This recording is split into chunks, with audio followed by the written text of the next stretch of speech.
ತಾಲೂಕಿನ ಹೆತ್ತೂರು ಗ್ರಾಮ ಪಂಚಾಯಿತಿ ವ್ಯಾಪ್ತಿಯ ಬಾಚೇಹಳ್ಳಿ ಗ್ರಾಮ ಜೈ ಭೀಮ್ ಯುವಕರ ಸಂಘ ಹಾಗೂ ಮಹಿಳಾ ಸಂಘ ಇವರ ಸಹಯೋಗದೊಂದಿಗೆ ಡಾಕ್ಟರ್ ಬಿಆರ್ ಅಂಬೇಡ್ಕರ್ ಅವರ 134ನೇ ಜನ್ಮ ದಿನಾಚರಣೆಯನ್ನು ಆಚರಿಸಲಾಯಿತು.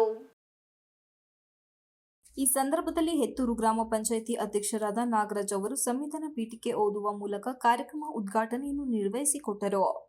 ಉಪನ್ಯಾಸಕರಾದ ಡಾಕ್ಟರ್ ರಾಜಶೇಖರ್ ಅವರು ವಿಶೇಷ ಉಪನ್ಯಾಸವನ್ನು ನೀಡಿ ಡಾಕ್ಟರ್ ಬಿಆರ್ ಅಂಬೇಡ್ಕರ್ ಎನ್ನುವ ಹೆಸರೇ ಒಂದು ಸ್ಫೂರ್ತಿ, ಅದನ್ನು ಬಳಸಿಕೊಂಡು ಎಲ್ಲ ರಂಗದಲ್ಲಿ ತಮ್ಮ ಕೌಶಲ್ಯವನ್ನು ಬಳಸಿಕೊಂಡು ಸದೃಢರಾಗಿ ಆರ್ಥಿಕವಾಗಿ, ಸಾಮಾಜಿಕವಾಗಿ, ಶೈಕ್ಷಣಿಕವಾಗಿ ಬೆಳೆಯಬೇಕು ಎಂದರು. ಗೌತಮ ಬುದ್ಧ ಹಾಗೂ ಅಂಬೇಡ್ಕರ್ ಅವರು ನೀಡಿದ ದಾರಿಯಲ್ಲಿ ಶೋಷಿತ ವರ್ಗ ವಿಮೋಚನೆ ದಾರಿಯನ್ನು ಕಂಡುಕೊಳ್ಳಬೇಕೆಂದು ತಿಳಿಸಿದರು. ವೇದಿಕೆಯ ಅಧ್ಯಕ್ಷತೆಯನ್ನು ಜೈ ಭೀಮ್ ಯುವಕ ಸಂಘದ ಅಧ್ಯಕ್ಷರಾದ ಹೂವಣ್ಣ ಬಾಚೇಹಳ್ಳಿ ವಹಿಸಿದ್ದರು. ಕಾರ್ಯಕ್ರಮವನ್ನು ನಿರೂಪಣೆಯನ್ನು ರಿತೇಶ್ ನಡೆಸಿಕೊಟ್ಟರು. ಈ ಸಂದರ್ಭದಲ್ಲಿ ಪ್ರದೀಪ್, ಉಪಾಧ್ಯಕ್ಷರಾದ ಅಶೋಕ್ ಬಿಕೆ, ಖಜಾಂಚಿ ನಾಗೇಶ್ ಸೇರಿದಂತೆ ಗ್ರಾಮಸ್ಥರು, ಮುಖಂಡರು ಇತರರು ಹಾಜರಿದ್ದರು. Ramesh, TV 46 Malenadu news, Sakleshpur.